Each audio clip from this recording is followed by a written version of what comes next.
Just to say the session is being recorded. I've just put the recording on, so it's just to make you all aware of that.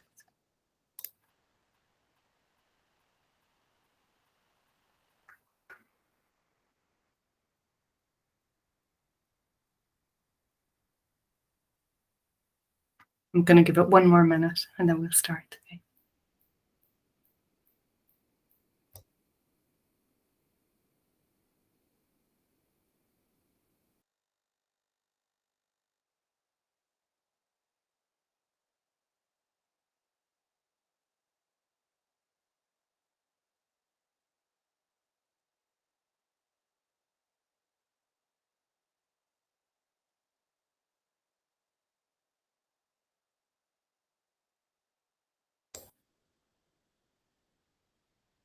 Okay, thanks everybody for joining. I think there's still people coming in. We've got about 170 people registered, so there may be more come in. So apologies for the binging noise if that happens.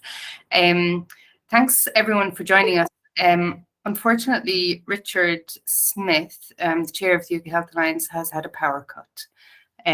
So a really badly timed power cut. He phoned me about an hour ago, and I guess he's not back on yet. So if Richard does manage to join us, I'll hand over to him. So I'm sorry you've got me today instead of Richard chairing. I'm Elaine Mulcahy. If you don't know me, I'm the director of the UK Health Alliance on Climate Change. So thank you all for joining this session today, which is on an update from England, Wales and Scotland on progress towards net zero health service. And I'm really, really grateful to our speakers from England, Scotland and Wales. I'm saying them in that order because we're going to go in alphabetical order by country today, in case you're wondering about the order. So I'll introduce the speakers as we go before each of them speak. We, just to make you aware as well, we have been in contact with NHS in Northern Ireland. We didn't want to exclude them from this, and they just weren't able to produce somebody for the session today. But they've given us an update, which I'm just going to read out to you now. They wanted to make everybody aware they're unable to come to this. However, the Department of Health in Northern Ireland is working with the health and social care sector in Northern Ireland in line with the NI Executive's Green Growth Strategy, and they're developing the work on sustainability. So there's more to come from there. Maybe we'll have another session next year and they'll join us on that. So just to make you aware of that, the session today is recorded. I'll ask if you're not speaking to make sure your microphone is on mute. The session, how we're going to run it, we're going to have each of the three speakers do a presentation for about 10 to 15 minutes. And then we'll go to Q&A. So we'll do the Q&A at the end, and do invite everyone to put forward your questions. You can either post a question in the chat, which we'll pick up at the end when we get to that stage, or when it comes to it, you can put your hand up if you'd like to speak and ask your question yourself. So I think that's all of my housekeeping done. So first up, I'm going to introduce our first speaker. So Nick Watts, who is the Chief Sustainability Officer for NHS in England. And in that role, he leads the Greener NHS teams across England, focused on improving the health of patients and the public through a robust and accelerated response to climate change and the broader sustainability agenda. That's what it says on his CV. Nick is also a former director of the UK Health Alliance on Climate Change, and he's got many distinctions as well. So I'm going to hand over to Nick to give us an update on NHS England progress towards sustainable healthcare. Thank you, Nick. Elaine, thank you so much. What an event you guys are putting on. One hell of a show. You missed an important thing. Richard wouldn't have missed this most important thing because he never shuts up about it. There's only really one thing in my CV that matters. It's that I'm Australian. which I hope I still haven't lost that accent. I hope it's damn clear to everyone. Otherwise, I might have to go spend some time down there. I'm going to be brief, hey? Short period of time, questions more interesting. Frankly, I'd quite like to hear what's happening across the rest of the country as well. Let's talk about the last 12 months. Let's talk about what's happened in NHS England in the last 12 months. Let's talk about it in the context of a number. We were chasing a number, right? Because quantifying this stuff matters exclusively in kilotons of carbon taken out of the atmosphere. It's all that matters now in 2023. 2006 kilotons of CO2e is what the NHS was chasing for its 12-month annualized reduction, the equivalent of 2.5 million acres of forestry, 5 billion miles driven. I think that gets you to the moon and back.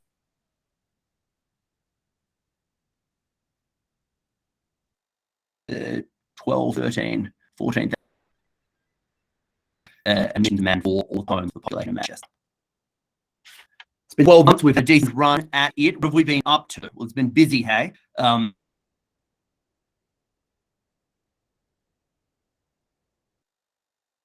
Care systems.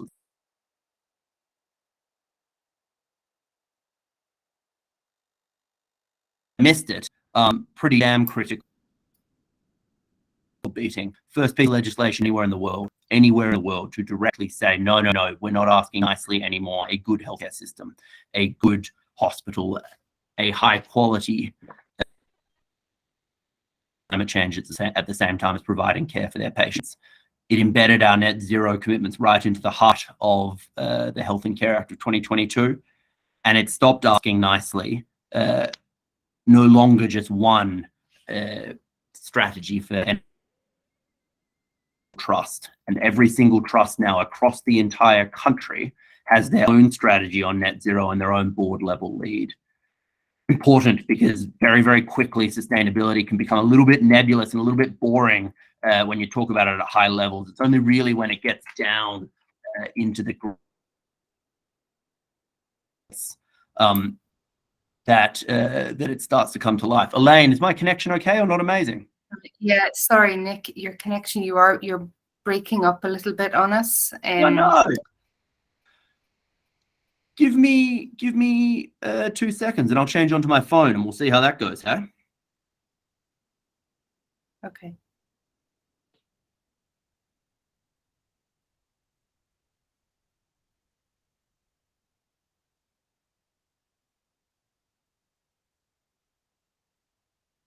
Okay. How's that look? Yeah, we can see you. Better? Yeah, let's give that a go. Sorry. No, not at all. Not at all. So look, I was talking about some boring stuff, some governance, but then it's important that you also invest. And so I give a running update of the amount of money that NHS England has invested here. We're up to £870 million since we made our net zero commitment. Is it enough to get to net zero? No, it's not. Is it a damn sight better than where we were before? Yeah, it's actually pretty damn impressive.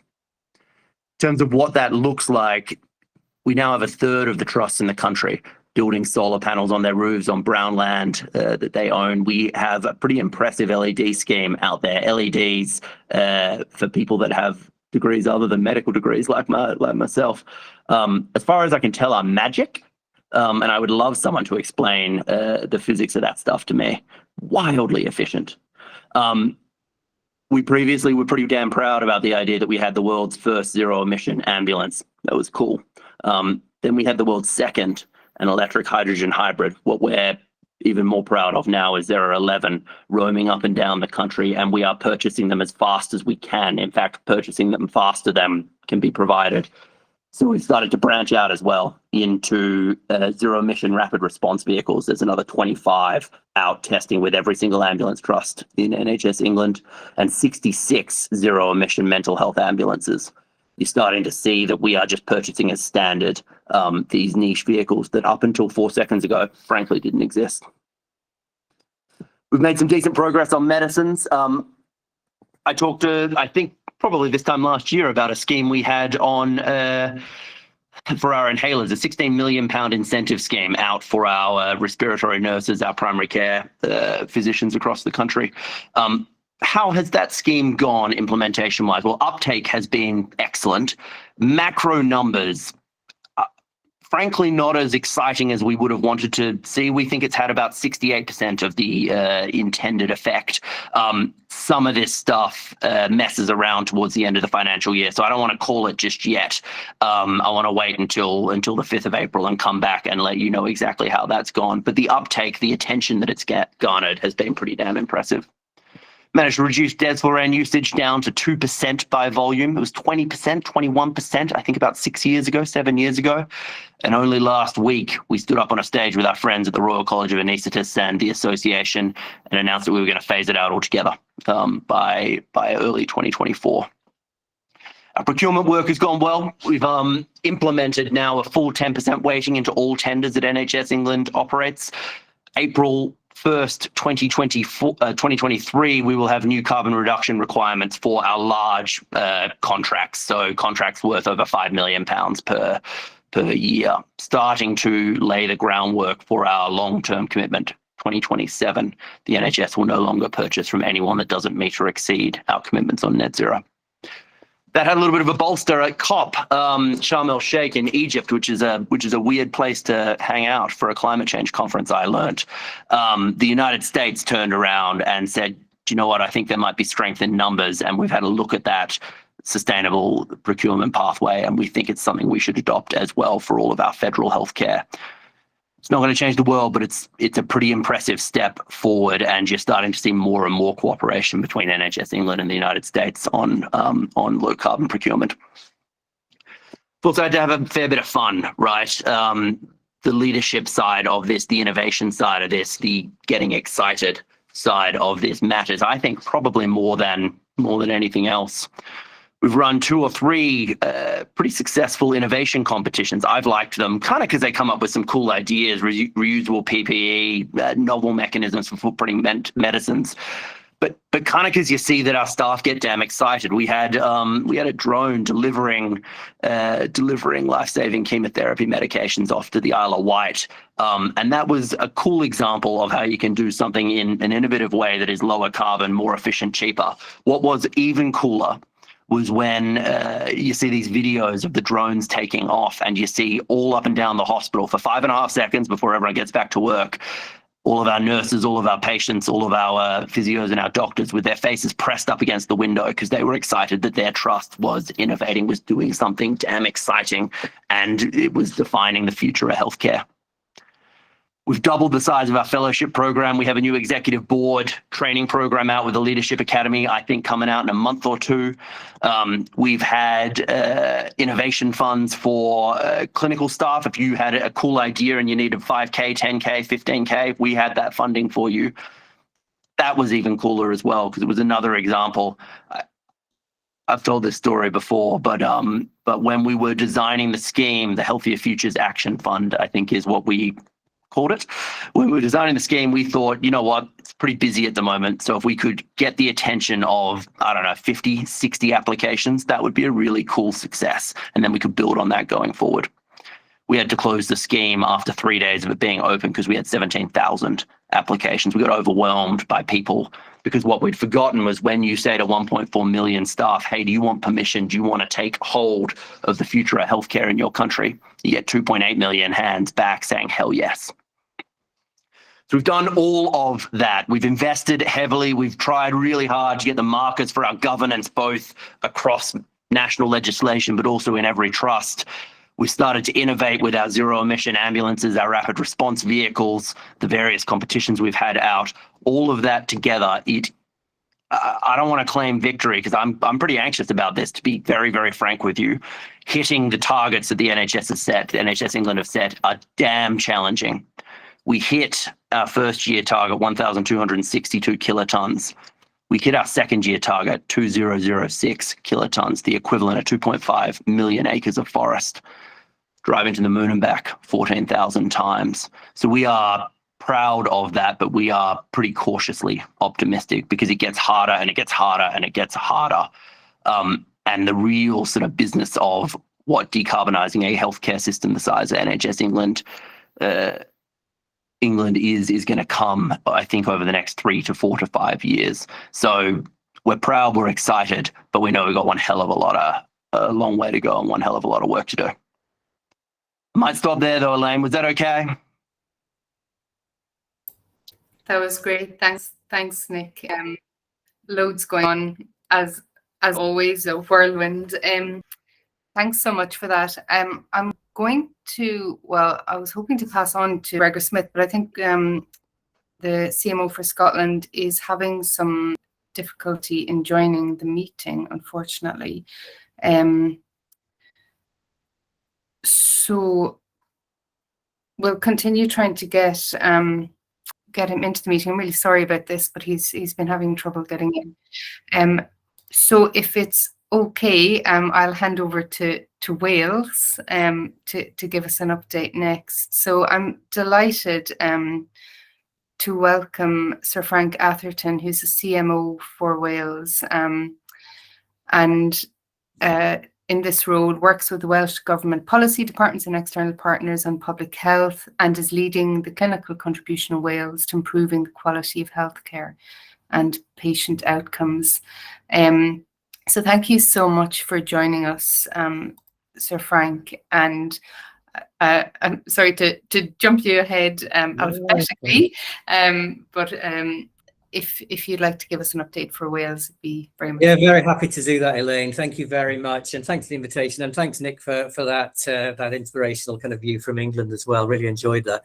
Look, I'll just give you a quick overview of the things that are happening in Wales, because there's a lot going on in this space. It's such an important space, and so it's great that we have such a great audience that's come in to listen to this. It shows the passion that people show and the importance that people give to this. So the starting point, of course, is that we face a global emergency, and there's no doubt in anybody's mind, I'm sure, on this call about that. And when I think about it, I'm a public health doctor, by nature, training and inclination. And, I think about the impact of climate change on our health and social care services. I think about the direct impact on the harm, in terms of harm to people's health and well-being. But I also recognize that the burdens of climate change, rather like the burdens of the pandemic we're just coming out of, hopefully, don't fall equally on all members of society. And so climate change has a real poses a real risk of widening the inequalities that we already have in our societies and that we're all committed to dealing with. So really important on all of those fronts. And, to emphasize that, one of the joys I have, and sorry to reach across the table, is that I get to produce an annual public health report. And last year, here's last year's annual public health report, a cracking read, highly recommend it to you. It's available on the web. And there's a chapter there devoted to climate change because, we see that as really, really important. So, I mean, that's really about making the case, for greater action at government level, at societal level, for tackling climate change. And this is hugely important for the NHS here in Wales. We've estimated, I think it was about 2018-19, latest figures I have, but we estimate our emissions around 1 million tonnes of carbon dioxide a year. So, and that's about 2.6%, just over 0.25% of the total emissions in Wales. So the NHS is a big contributor and has a lot to offer. The other thing to say is that we know that if we are serious about tackling the global climate change emergency, we will also drive better health, and that's what I'm all about as the CMO. Things like physical activity, improving public transport, cleaner air, better food supply systems, greener energy production, better housing. These are all fundamental public health issues, and they all cut across the climate change agenda as well. So, to speak to what we're doing here in Wales, we have a very clear framework that we work to, we've tried very hard in Wales to take the triple bottom line seriously. We have some legislation around that, the Wellbeing of Future Generations Act, which was passed in 2015, and that ties together our social, our environmental, and our economic concerns. And on the back of that, in 2019, Wales, I think, became the first country in the world to recognize that we have a global climate change emergency. And that's triggered quite a lot of action here in Wales, beyond the health sector. It's triggered some legislative changes, some strategic commitments, of course, and also ministerial ambition, which is very strong here. So we've set ourselves targets of having net zero emissions across the whole of Wales by 2050, and within the public sector, not just the NHS, but the public sector more generally by 2030. Really, really challenging targets for us, as I'm sure you can appreciate. So, the other thing to recognize, of course, is the context that we're operating in, which is just really difficult at the moment in terms of, coming out of the pandemic, the difficult winter that we're currently facing. So that is, so we're under no illusions about the difficulty that we will have in meeting those targets. So what are we doing? What are we getting up to? Well, we do have an NHS Wales decarbonisation strategic delivery plan. And in 2021, on the back of that, we launched our Health and Social Care Climate Emergency National Programme. So we have a national programme around this to make sure that the NHS is contributing adequately to the global and the national effort. Nick, I think, mentioned that in England, many of the trusts have their plans. In Wales, we're a small nation. We only have 3 million people, and we have those people are served by 7 local health boards. We have some trusts as well, but all of those health boards have established green groups. They all have plans for reducing carbon emissions, and they all play an adequate part. So, there's much more that we need to do. We absolutely recognize that, but we are making some progress. And I'll just give you a few examples, if that's okay, and rather as Nick did. So, as I say, we've all of our health boards are expected to and have produced their decarbonisation plans. Just one example, one of our biggest hospitals is in Swansea. It's called Morriston Hospital. They've developed a solar farm, which produces 4 megawatts of electricity, I believe, at a cost of about investment of about £5.5 million in that, and that's reducing emissions, and it provides about a quarter of the energy supplies needed by that very big tertiary hospital in Wales. They're currently working on plans to have better batteries facilities so that they can store some of that power as well. And we're encouraging other health boards to go down the same sort of route. We have a health trust here, Public Health Wales. It's our equivalent of UKHSA, and they have launched a decarbonisation framework for primary care. So we're not forgetting that primary care has a huge role to play as well. And alongside that, we try to work on an integrated basis here in Wales. We try to have an integrated health and social care system. And so we also have a roadmap, not a full plan yet, but a roadmap towards decarbonising our social care setting. So we look at all of our settings, not just the acute sector. In 2022, just last year in June, we had our second Green Health Wales conference. That was very successful, hosted by the Green Health Wales Network. And that brings together healthcare professionals, whether they're clinical, managerial, administrative, across the whole of Wales. And we use it to showcase events, to sometimes quite small scale things, but to showcase them and try to look at things that we can expand. Because the one thing I would say is that in this space, and Nick, you mentioned quite a few of them, there are lots of initiatives. I really like the drone flying across the Isle of Wight, but that on its own, of course, doesn't do a great deal of good. It's about how do we scale all of these initiatives up, and how do we get to scale so that we see the impact that we want to see. And we're very keen to do that in Wales. So having conferences which exchange ideas and where people can swap ideas is great. If we just think about the pandemic we've been through, one of the things I do feel about there's not many positives about the pandemic. One of the positives was it made us think differently and work differently. And if we look at our kind of video consultations that were set up in primary care and in secondary care, actually, that was a really phenomenal achievement. And we've estimated that saves a huge amount of patient time, about 58 minutes per appointment on average in terms of travel, and of course all the carbon that goes with that. We think about 1.69 million kilograms of carbon dioxide have been saved by the move to video consultations, and that's a good achievement.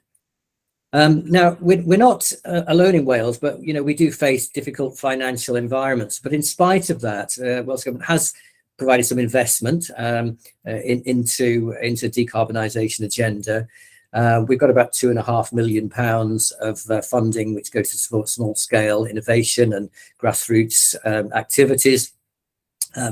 Some examples of that, we're trying to work with our public to improve carbon literacy. So there's some training going on around that. We also in Wales have sustainability fellows who we expect in the future to be driving some of the changes that we need to see.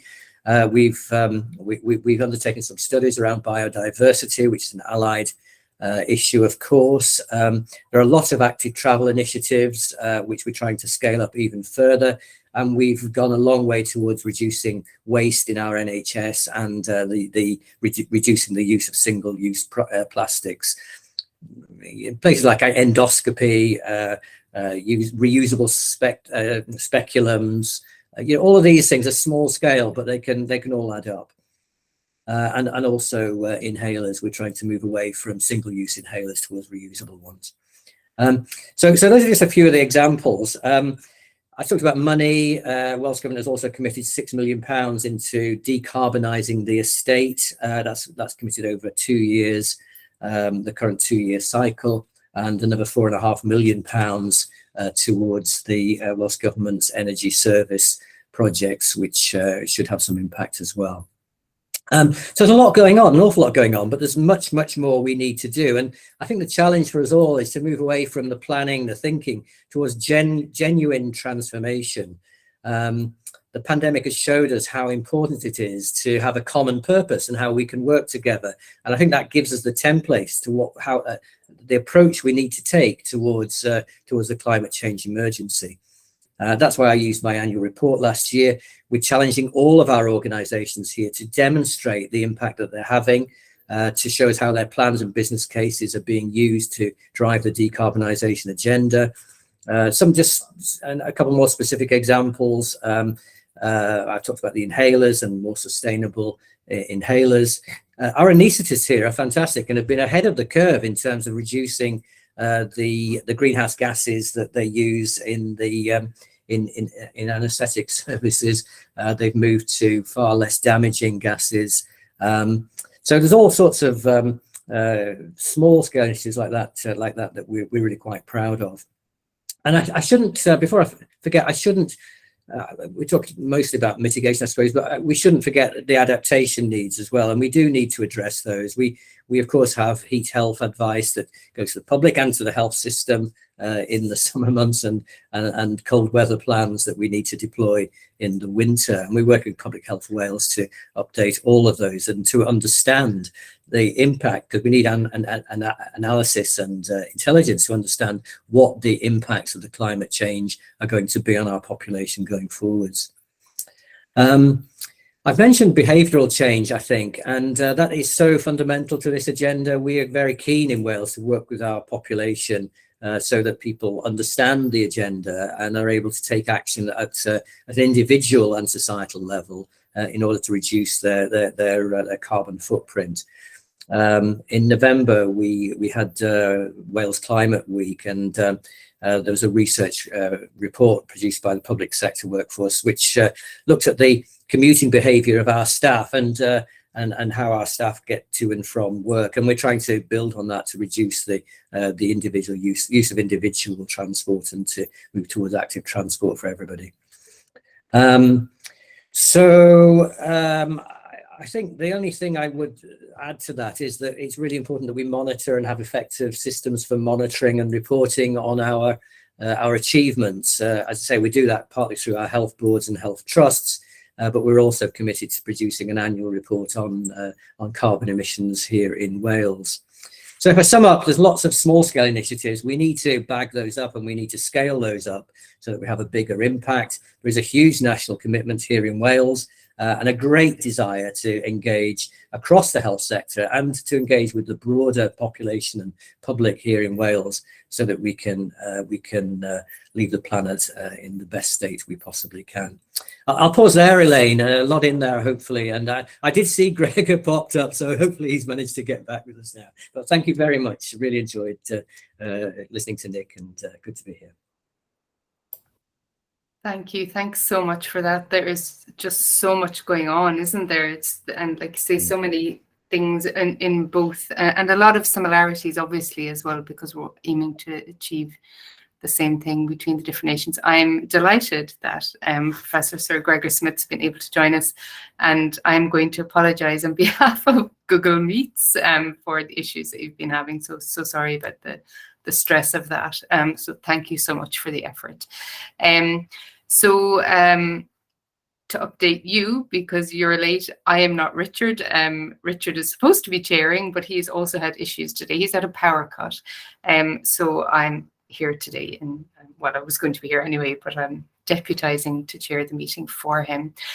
So we've already heard from Nick and Sir Frank about what's happening in England and Wales. So I'm going to hand over to you now, Professor Sir Gregor Smith, if you can give us your update for Scotland, that'd be much appreciated. Thank you. Well, firstly, can I just say sorry for causing any kind of stress and anxiety that I might not appear, and you're having to kind of fill for a wee bit longer, Elaine. And yeah, I'm afraid it's the vagaries of using iOS sometimes with some of these systems. Delighted to be here, and can I just say a huge thanks to you for hosting this today. I think it's a really important topic. I'm delighted to see many, many more meetings starting to kind of take place around about it. I'm going to speak a little bit about what we've done in Scotland so far, and we're going to concentrate particularly on the launch of our NHS Scotland Climate Emergency Sustainability Strategy. We launched it in autumn, and for us it was an important landmark in terms of the steps that we want to take in trying to make the health services contribution to achieving our overall net zero ambitions in Scotland. The aim is to become a net zero health service by 2040. I think that's in line with many of the other UK nations, in fact with over 50 nations worldwide now who've all signed up to this pledge since COP26. And I think the first important thing for me is just to say everybody's contribution in the system is going to be necessary. We've got to establish what we've spoken about as a culture of stewardship within NHS Scotland to try to achieve that. I'll say more about how that's impacting as I go along. It's really, for me, all about the promotion of environmentally sustainable care. I think one of the things that we realise that in promoting that environmentally sustainable care, we also have the opportunity just to promote sustainable care as well. All of us know the challenges that the NHS face across the UK just now, and I think that there's a lot of synergy between the approaches that we need to take to address the climate emergency, but also the wider sustainability challenges that we face as well, because intrinsically good care is environmentally sustainable care. And one of the things that we're very keen to try to do in Scotland is to try to remove the wasteful, lower value care that unfortunately we still provide. OECD estimates that up to kind of 20% of all care that we provide actually doesn't have a benefit, a positive impact on the overall health outcomes for the people that we provided to. So with that in mind, Realistic Medicine, which is one of the flagship programmes which myself and my predecessor, Catherine Calderwood, have championed since 2015. When Catherine and I wrote the first Realistic Medicine report, 2015, published 2016, this was all about trying to create more personalised approach to care involving shared decision making, but really importantly, trying to address the harm and the variation and the waste that we saw in the system as well. And over the course of the last 7 years, that concept has gradually evolved, it's become embedded in the work that we do in Scotland. And 2 years ago, in my annual report, the first annual report as CMO, we turned to the contribution that realistic medicine can begin to make about environmentally sustainable care as well. In all of this, of course, we're also going to make sure that this is a just and a fair transition. So any steps that we're taking to try to combat this climate emergency has to be done in the knowledge and with careful thought, so that it doesn't disadvantage those who are already experiencing inequalities within our system as well. So we speak about this just and fair transition to net zero, to make sure that any policies that we bring about actually don't have an unintended impact on those people who are more likely to suffer disadvantage within our system as well. And I actually think, again, by making sure that we take that just and fair approach, we can also begin to address some of the problems, the intractable health inequalities that we have in this country as well. So what does that mean? Well, within the strategy, we've got 5 broad work streams that we're taking forward. First of those is about creating sustainable buildings and land, so reducing buildings' greenhouse emissions. We've got some targets in relation to that, so that we'll reduce the emissions by 75% by 2030, but with the aim of having all public sector buildings with net zero by 2038, a couple of years in advance of our 2040 deadline. I think that's an incredibly important target that we've set ourselves, partly because the emissions from our kind of building infrastructure actually contribute most significantly to the greenhouse emissions that we create. We also want to adapt our estate to the potential impacts of climate change as well, making sure that we have a resilient infrastructure, so that if some of the anticipated changes we begin to see, is that our estate is ready and able to respond to that. And all of that is in a kind of culture or context of environmental stewardship, in terms of the way that we develop our facilities across Scotland, aiming to reduce the amount of waste that we produce, to manage it better, and to use particularly aspects of the circular economy as we do that. Second work stream is about sustainable travel. So some of that is about reducing the overall need for travel. So looking very carefully at the way that we use appointments within the health system, looking for alternatives to the traditional way that we've managed that. In 2019 in Scotland, 17% of our journeys were less than a kilometre. So promoting active travel again becomes something which is a really important aspect of this as well. And we think that the NHS has a really important role to play as advocates of the health benefits for active travel as well. Also promoting public and community transport in a much greater way for the future. And I think a really important aspect again is the decarbonisation of our fleet and our business travel over the next few years as well. In terms of our NHS fleet in Scotland, we've got an aim to ensure that all our small and light commercial vehicles are powered by renewable energy by 2025.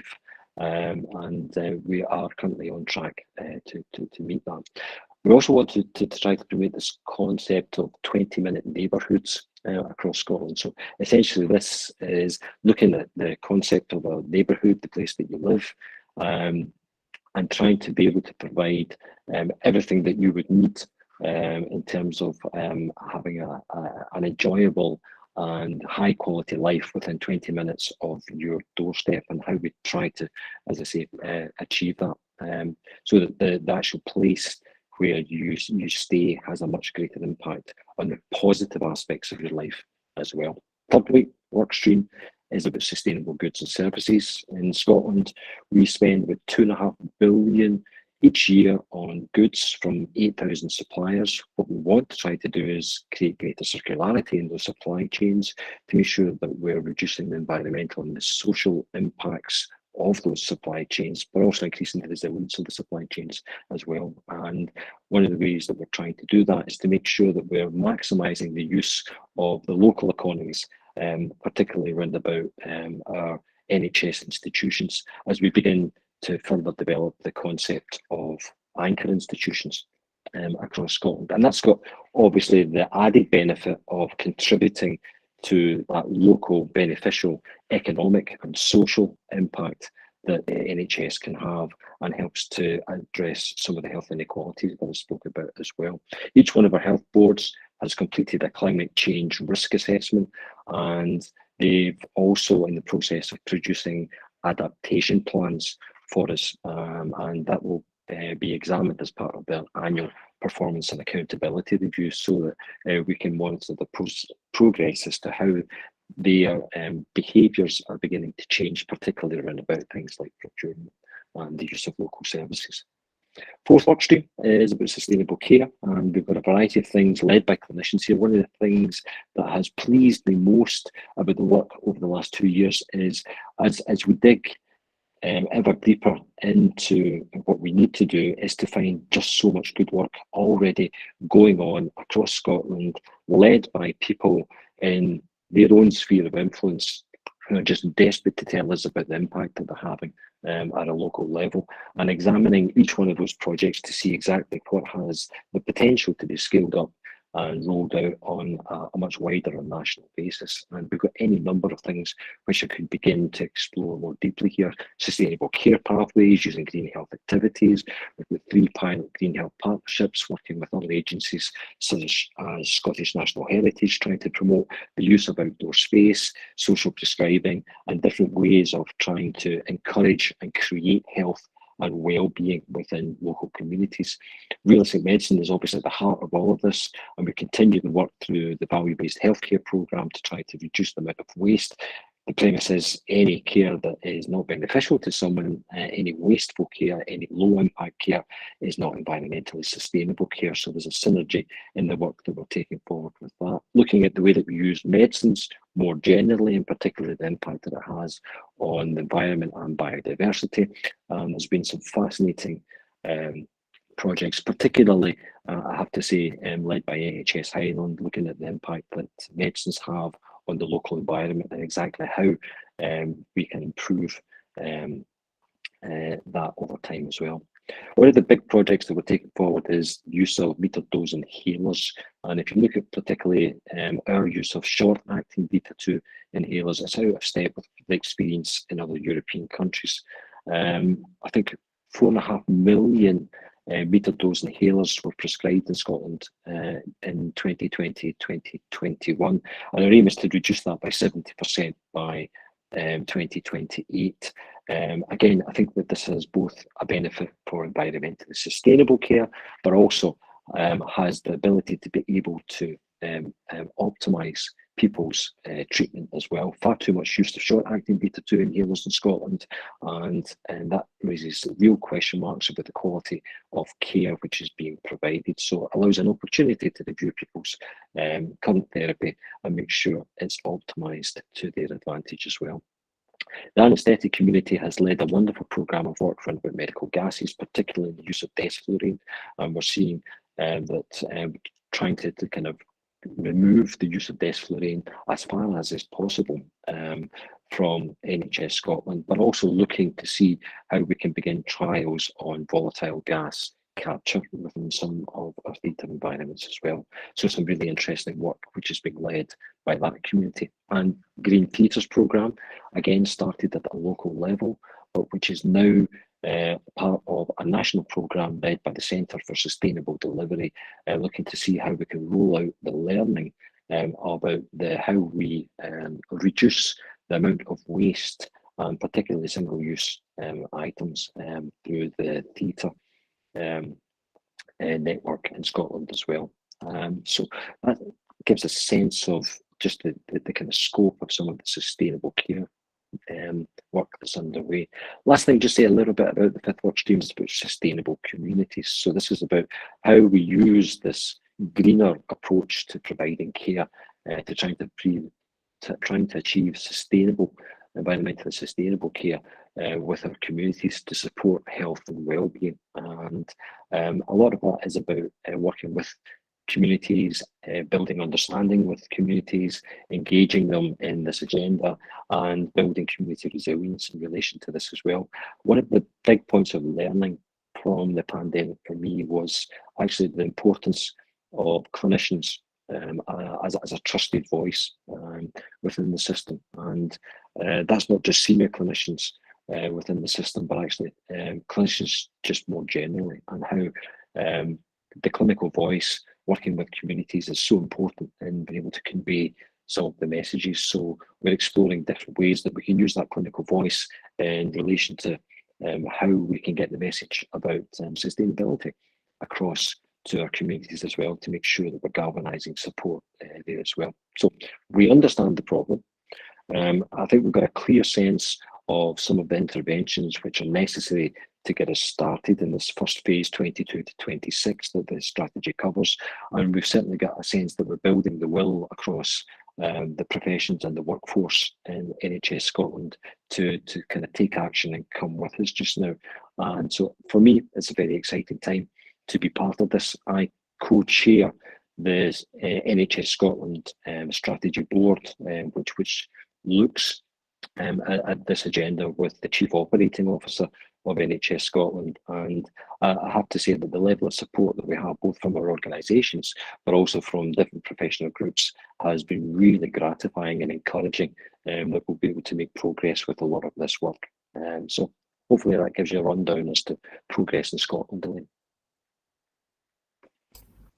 Thank you. Thanks for that. And actually, as somebody who lives in Scotland as well, one of the things I think really comes through in Scotland is that real sense of collaboration and different organisations working together, like NHS Scotland and Nature Scotland, which is fantastic, and that focus on well-being. So thank you so much for that.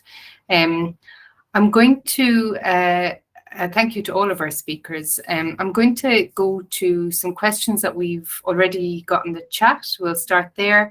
And if anybody wants to ask a question, please use the hand up function if you'd like to just ask it yourself, or I'll just go to the ones in the chat and pick them out as we go. There's a few in there already. So please do put your questions forward. First one is a practical question, Nick. It's whether you could share the figures that you mentioned. So your 1 billion kilometers to the moon and back, that kind of stuff. I think people are looking for, which is it is useful to conceptualize when you. I can repeat them, but I don't know if I have them written down anywhere. 2006 kilotons of CO2e, very roughly the equivalent of the emissions you'd sequester from 2.5 million acres of forest, 5 billion miles driven, which is roughly 14,000 times to the moon and back, or the energy for all of the homes in Manchester. That's the emissions reduction we had in the last 12 months. But no, sorry, I don't have it written down anywhere for you. We have it recorded. So there you go. You have to play back. So thank you for that. Right, I'll go. There's a question from Liliana Rissi. Where are we growing leaders for climate health, creation and equity? And they say they think the Royal Colleges have a crucial role in future leadership in this. So if I can hand over, if I go, I'll just random select. So if I go to Sir Frank first, do you want to take that question? Yeah, thanks, Liliana. So I mean, I mentioned a couple of things when I was talking. You know, I mentioned the broad kind of work on literacy with the public, but also the fellowship training that we undertake here. Those are two kind of places, and there's a third one really, which is up and coming. We have an organisation in Wales, HEIW, Health Education and Improvement Wales. It's our equivalent of HEE in England, I suppose.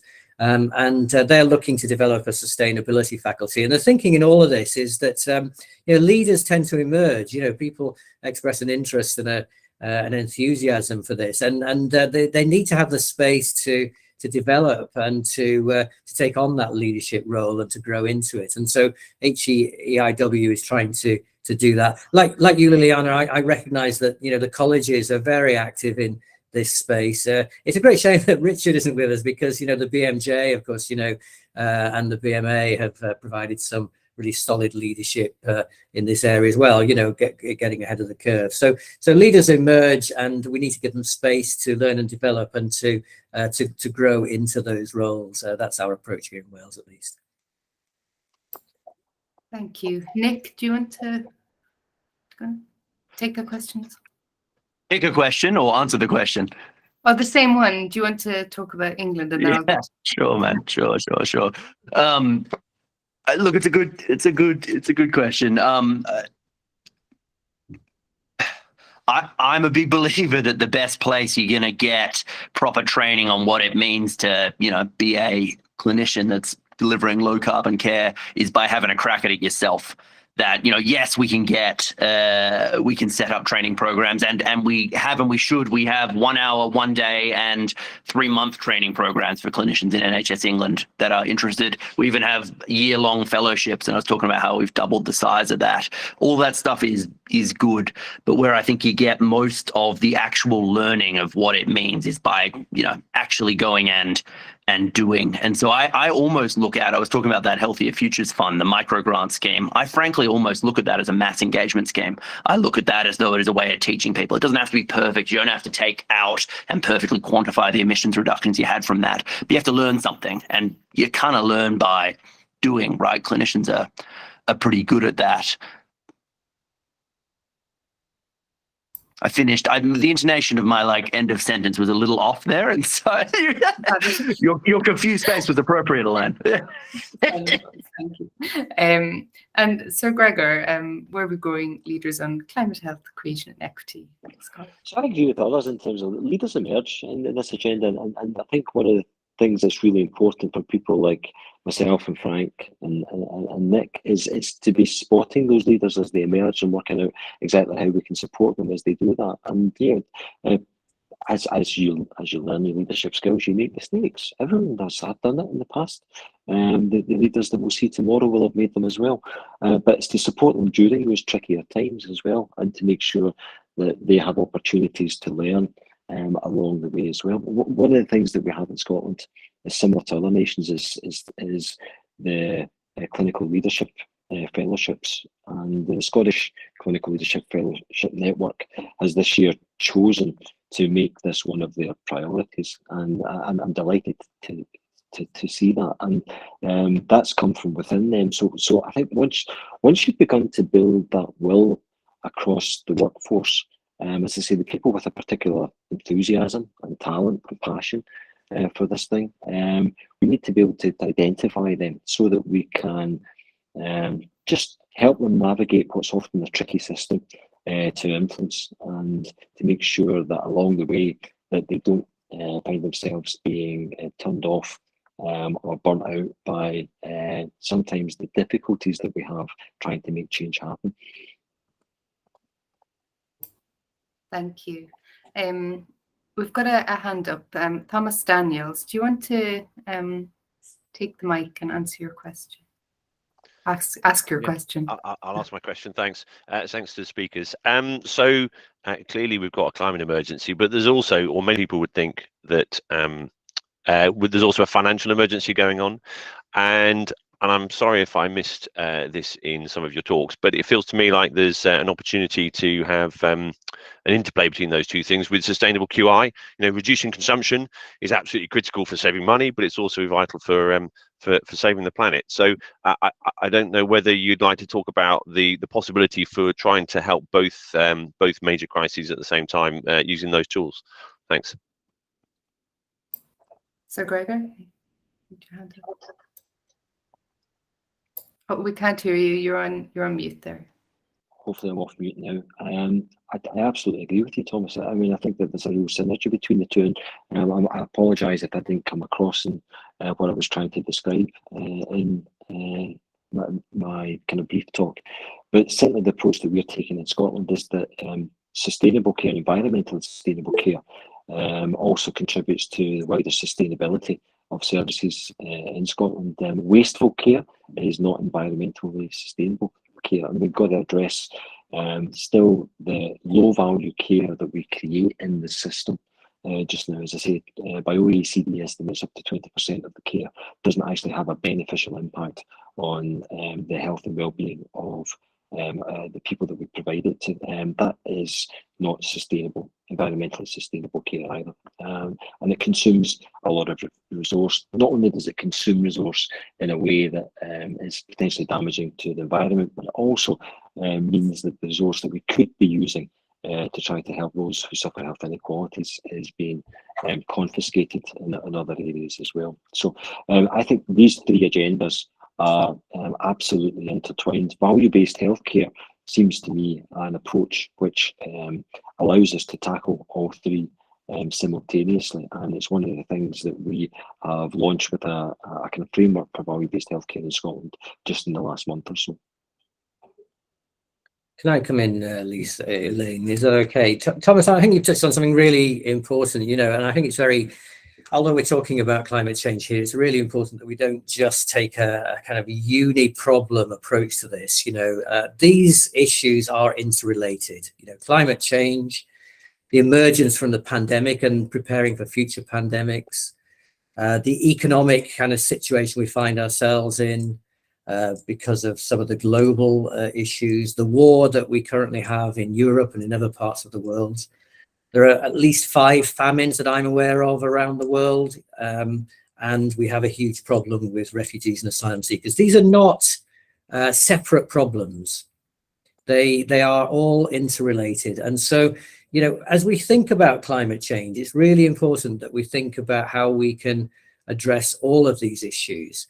Now, sometimes the problem becomes too big that it becomes quite daunting. WHO has been quite active in this space, actually. I've sometimes been a bit critical of WHO leadership, but I think it does recognize that these issues are interrelated and is trying to look to common solutions frameworks which we can use to address some of these issues. But I'm glad you've raised it, because it's a problematic area for all of us, I think.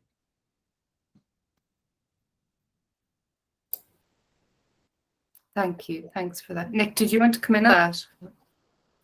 Or Nothing beyond what's been said. You might have thought that given some of the financial pressures, people might say, not now, Nick, we don't have time to talk about this climate change nonsense. Quite the opposite. It has drastically driven attention. People won't shut up about power purchasing agreements, about solar panels, about energy efficiency measures, about electric vehicles. It's driven this forward. thanks. What's your solution, Thomas? I'm curious to know what you would have us do about it. Come on. Well, so I think I'd like to see more money invested in sustainable QI. Investing in a solar panel is great. It saves you some money there. But if you invest in sustainable QI, you're empowering people to go out there and save money in their environment in whatever way they see fit at the ground, at the grassroots. So I think people know about QI already, but I think if you look across the wider NHS beyond the people who are really engaged with the climate crisis, I think people haven't twigged to the fact that sustainability and QI are two sides of the same coin. And I think there's a fantastic opportunity there to get people thinking about those two things in the same thought process, and you'll have benefits for both the for financial reasons and for the carbon footprint. So I think I'd like to see more investment in an education around sustainable QI. There are organisations out there that are doing it. The Centre for Sustainable Healthcare are doing a great job, but I think I'd like to see that agenda pushed much harder, because it's the old, teach a man to fish, and that sort of thing. So yeah, that would be the solution I'd like to see put forward. Thanks. Thank you. Thanks for that.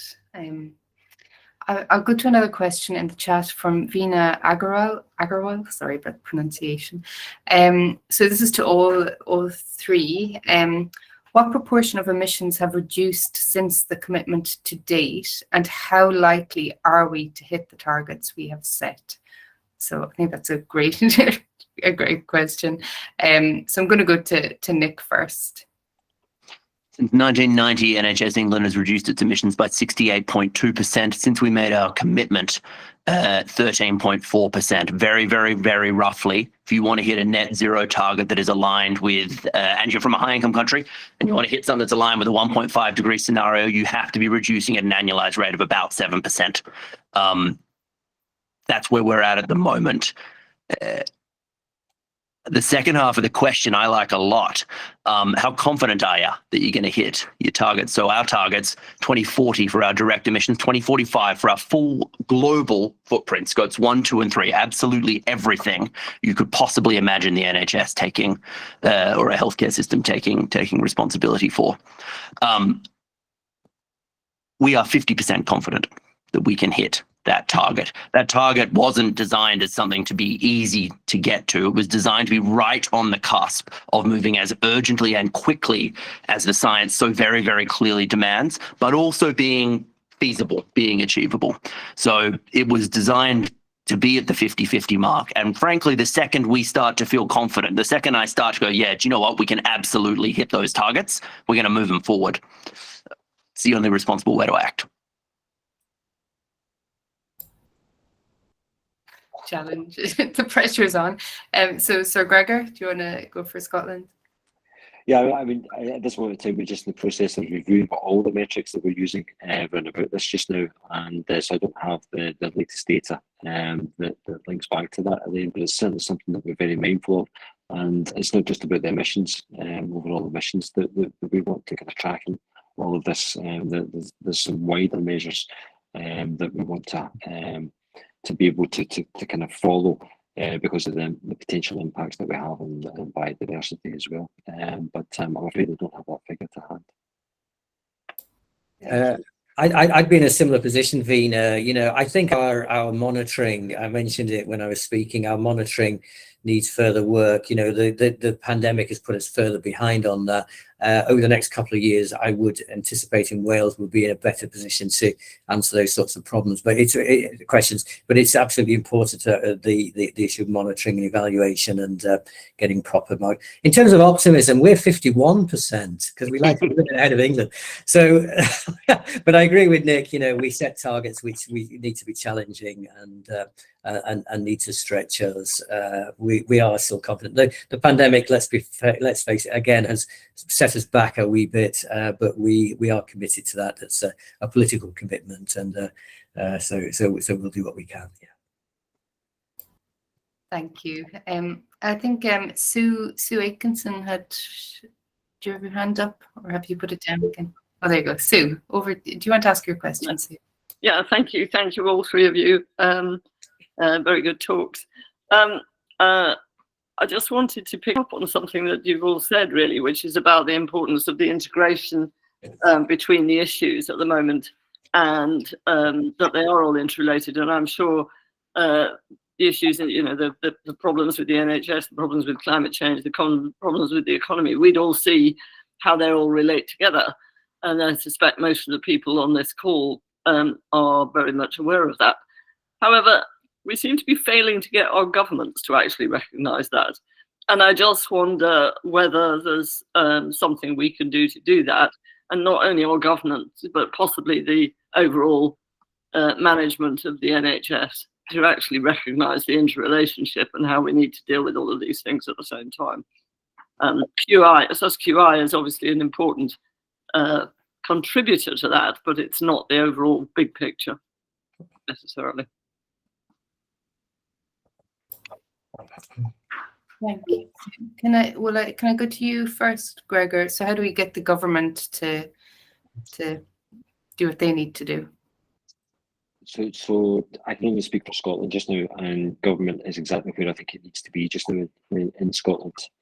We've got broader sustainability issues across each portfolio recognised as one of the three Scottish Government priorities. It couldn't sit more highly. And what I'm seeing is cross-government working to try to achieve that. Because we all realise that unless we try to work together across the different departments, that it's going to be incredibly difficult. So I don't think that I could ask more of my government just now in terms of the approach that they're taking, and leadership, I have to say, right from the top of government, who speaks often and very, both very knowledgeably and very passionately about this subject as well. So I'm very fortunate in that context. Thank you. Nick?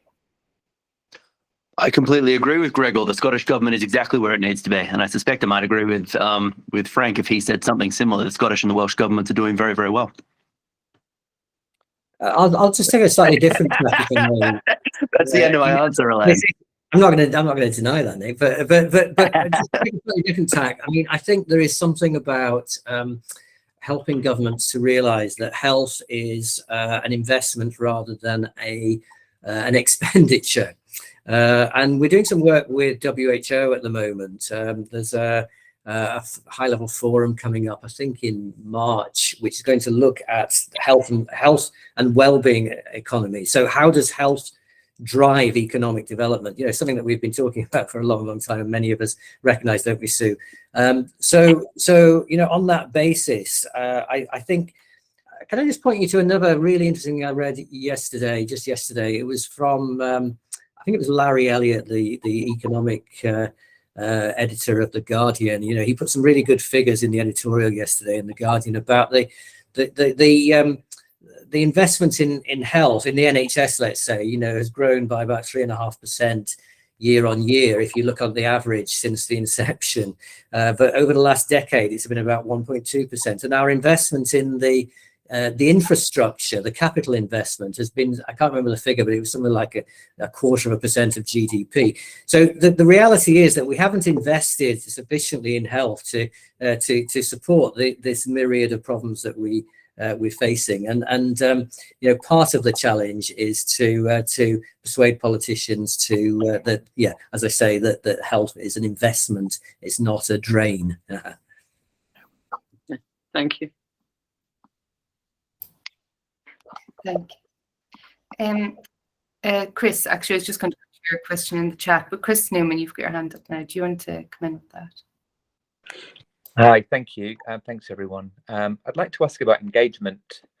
I know that there's lots of movements to help engage medical students with this through universities, increasingly to engage trainees, but I wonder about the rest of the staff, which is obviously the bulk and the ones with the most power. I wonder how we're going to do that. Thank you. Nick, do you want to go first? Oh, sorry. Gregor. So, I mean, I think that particularly just now, Chris, this is a challenge. Engaging the wider staff group at a time when they are so snowed under with other work is really, really difficult. And again, I would just repeat things that I've said in the past, just about how much I'm personally grateful for the work that everyone does every day, but also that recognition that people are tired, they're exhausted, and the experience of the last 3 years makes the current pressures that they're seeing all the more difficult as well. However, when I have conversations with staff groups about this, one of the things that I start to see an energy beginning to develop back in. This is something that people believe in. This is something which actually is important to them personally, and which they are really keen to speak a little bit more about. So I think we can actually harness that. And I think that this is one of the big leadership conundrums that we face with this agenda, is how do we make sure that those people who do feel that this is very important, who do feel passionately, who do have the energy reserves to be able to do something, are supported and to be able to champion the work at that local level. Now, what we've done in Scotland is try to create a network of both executive level champions, but also champions from within the board who are able to act as almost a kind of a fulcrum for activity across the system. I think that is one way of beginning to lead that engagement. I think figures like myself need to be out there talking to people and supporting, cajoling, trying to reach those who perhaps are not showing just as much interest, and explaining exactly why this is so important to be part of everyone's problem. And other groups, which I think are really, really important, all of this, I talked about the kind of collaboration in Scotland, the coalition of the willing that's in Scotland, and I think that's been really evident. The medical Royal Colleges here in Scotland have been nothing short of fabulous in terms of the way that they've helped to drive this agenda as well. They have been, each of them have kind of set it out as a priority. They speak about it frequently. The leaders are very engaged in it, and they're making it their business and they're owning it as well. And I think that's incredibly important. And whether I have conversations with pharmacists or medics or even industry like ABPI, there's a sense that people want to engage together on this agenda. And I think that collective leadership building the will across the system is going to be a really important part of the response. Thank you. Nick, Frank, do you have anything to add? Do you want to come in on that? Sure. I mean,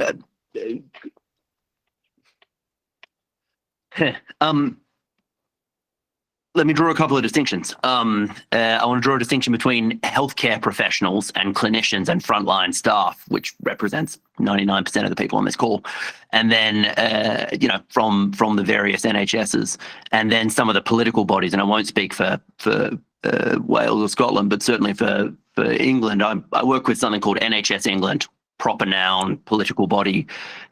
Is NHS England going to be the best place in the country to do some of this complex sort of communication and engagement? Frankly, probably not. Frankly, we don't do that stuff very well. Other bodies, royal colleges do that incredibly well. Some of those arm's length bodies do that incredibly well.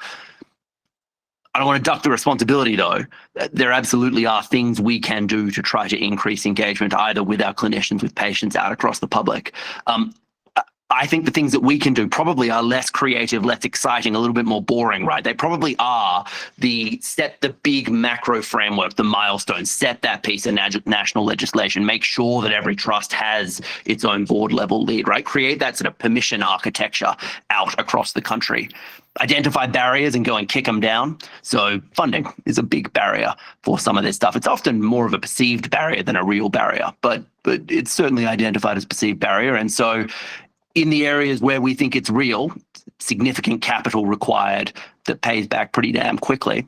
We've talked about it, right? There's £877 million. That, yes, on the one hand, a solar panel is just a solar panel, but it is also a damn visible thing that everyone can see and say, oh, God, I get it now. Now I actually know what this change that you're asking for looks like. There's something really powerful about making that tangible, and the same for, those small micro grant schemes, right? Like I said, they're effectively engagement mechanisms more than decarbonisation mechanisms. And then finally, I think, and it's just me repeating myself or wrapping some of this up, but the fun matters an enormous amount, and there is nothing more engaging. Talking is really quite boring. Talking is really quite de-energizing. There is nothing more engaging and powerful than being able to demonstrate, no, this is exactly what I mean when I'm talking about low carbon healthcare. I invested this much money. I got this much money back. It paid for itself in 3.6 years. The patients love it. Where you really see people coming to life is where you see people doing a thing, trying it out and shouting about it. I sort of think that is probably the most effective form of long-term engagement we're going to get.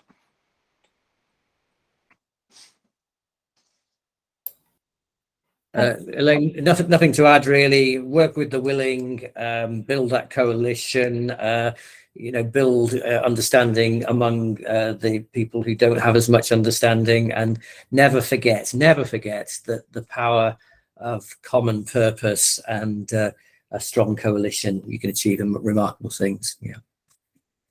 Thank you.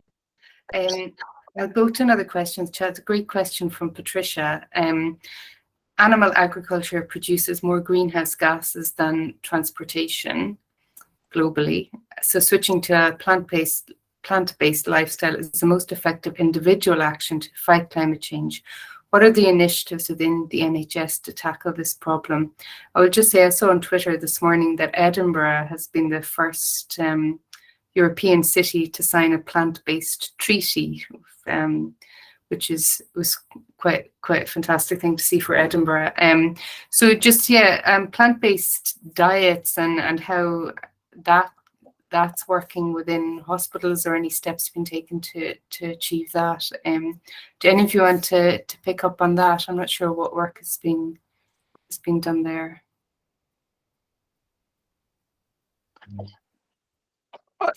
I certainly can. I don't mind. Good point. So globally, transport is responsible for 14% of emissions. AFOLU, agriculture, forestry, and other land use, is responsible for 24%. When you break out AFOLU, it's like half of that roughly is responsible for is sort of from agriculture itself. So like it's basically the same size as transport. When you apply that within a healthcare system setting, it changes a little bit, right? We think for NHS England, it's about 5.8% of our emissions profile comes from food, probably a little bit lower. We think we're overestimating compared to about 15%, bit higher because of the business we do. We are more transport intensive than the average citizen, average country, whatever. Nonetheless, 5-6% is nothing to sneeze at. There are 3 categories of things you can run at, probably more, but I've got 3 that I like to put in my mind. You can either mess around with making sure that you are more efficient with the food, so you can cut down on food waste, and you can change how you manage that waste. We've got trusts up and down the country that have got some really cool biodigesters. Another piece of technology that I'm pretty sure is basically just magic. I'm not really sure I understand how you can put a full ton worth of food waste into something and have it turn into methane in 24 hours and a little bit of grey water. Impressive. That's one option. You can also cut down on the actual food waste. And we often find, in fact, the trusts that do have those biodigesters, one of the really cool side effects they have up in Hull is you can also measure then the weight of the waste going into the biodigester, and you can measure it in fact by ward, and that means you can start to get a couple of orthopods competing with a couple of cardiac wards, and they love that. And that competition alone manages to reduce the food waste from those wards by about 30% or so. You can play around with where you're procuring the food from. You can procure more locally.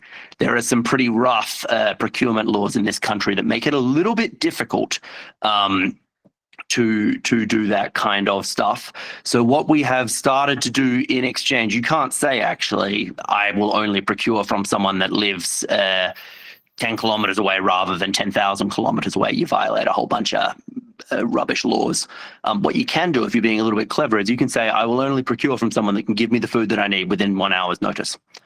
You can set sort of time barriers. So we've got a couple of trusts that have started to play around with that. We've even got one trust, and this is the final category. You can play around with what precisely you are serving, right? And that's at the heart of the question. Are we serving too much red meat? Yeah, absolutely. Are we serving too much meat in general? Sure, absolutely.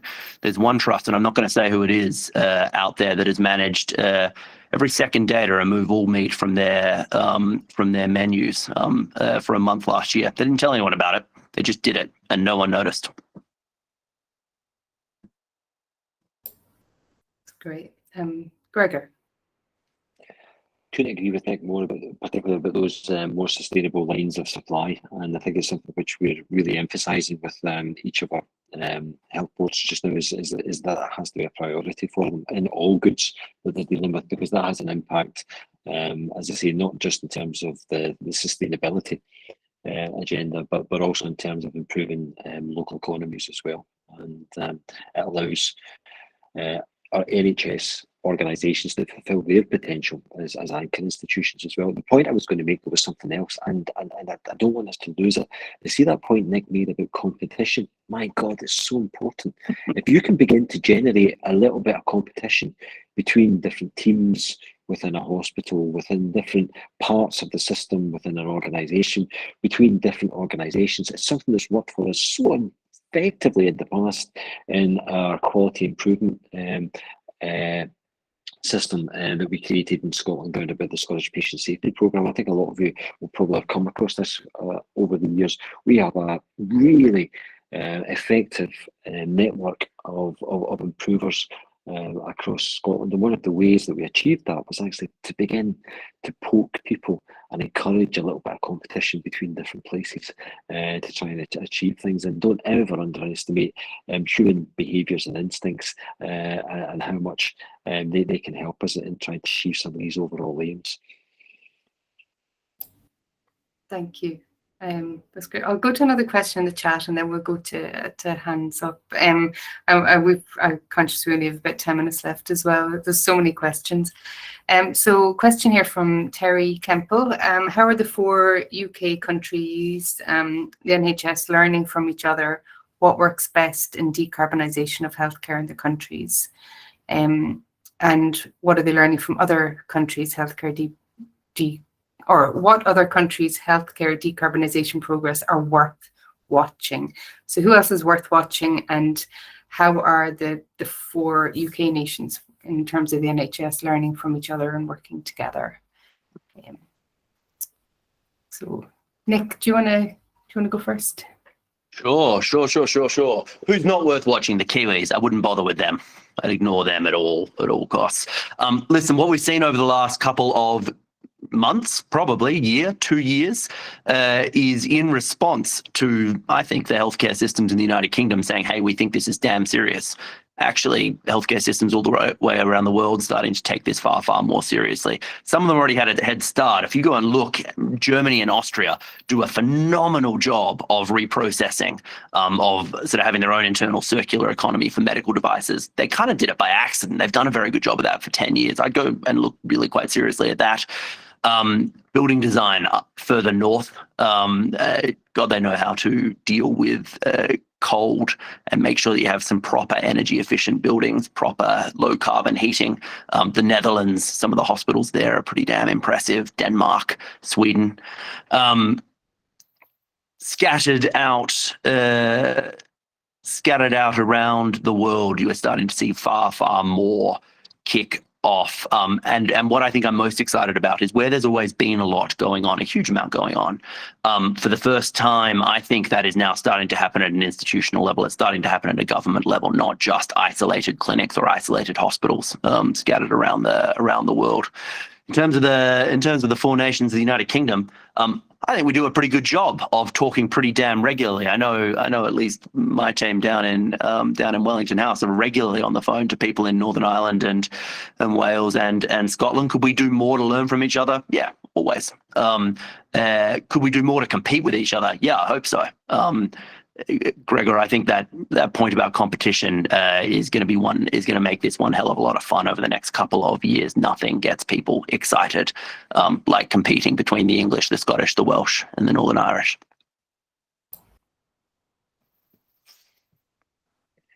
Oh, Nick, that sounds like a challenge. You've no idea how competitive It absolutely is that a challenge. especially when it involves getting one over in their neighbours, but that's a different story. Can I suggest that there's another area we need to think about international collaboration as well, and that's an understanding of the impacts of the climate emergency as well. So I think one of the areas that we're getting better at is collaborating with particularly other public health agencies and actually looking beyond that to try to understand how climate models actually impact on health and changing patterns of health as well. So I've been involved in some work, particularly with the United States, with NASA, using some of their modelling and some of the other organisations run about NASA as well.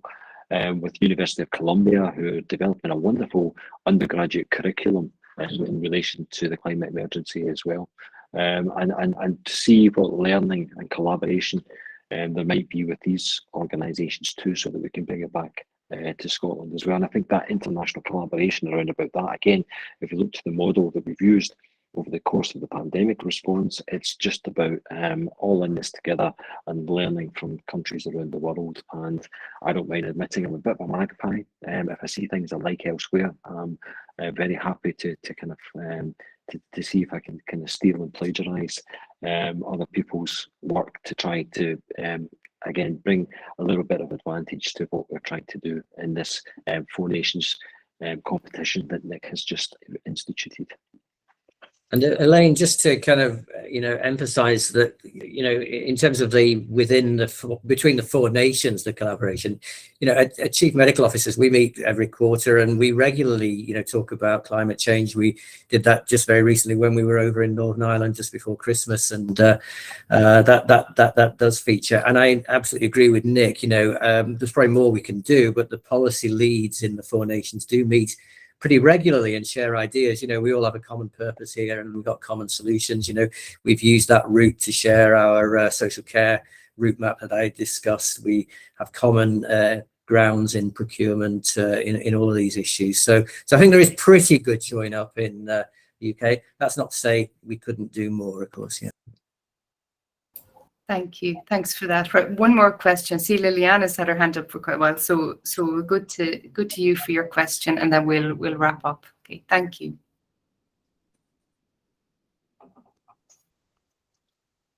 We can't. Oh, there you go.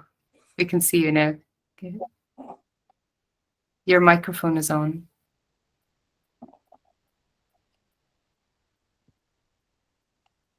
Okay.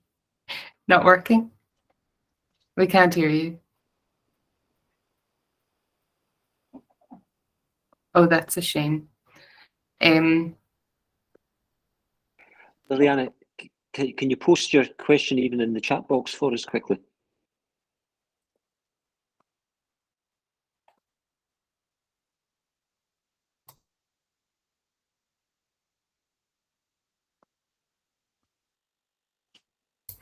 That's on the syndemic framework. I think actually Liliana maybe posted a question earlier. Let me see. I think I see the question. Using a syndemics framework can help system leaders capture health creation sustainable activities already happening in the system, such as social prescribing. Was that your question was about?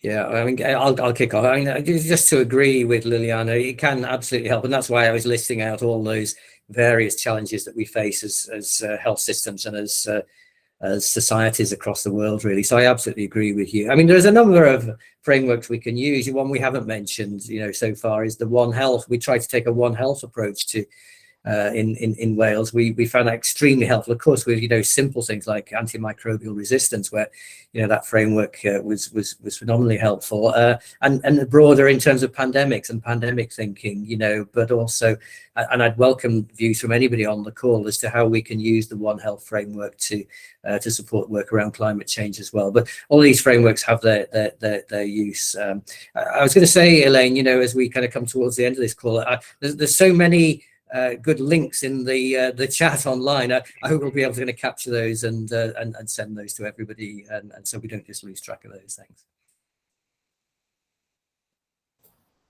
Yes, thank you. Yes, we will capture all of the links. I might just wrap it up there, as it is. We've just got 2 minutes to go. Thank you so much to our 3 fantastic speakers, and for all of the really, really great questions that have come in, all of the conversation that's been going on in the chat, and those links. I'm so sorry we didn't get to all of the questions, but I think we got the main crux of it covered there. So thanks so much to everybody. A recording of the session will be available on our website tomorrow, and we'll get all those links up on our website as well, so you'll be able to access them there.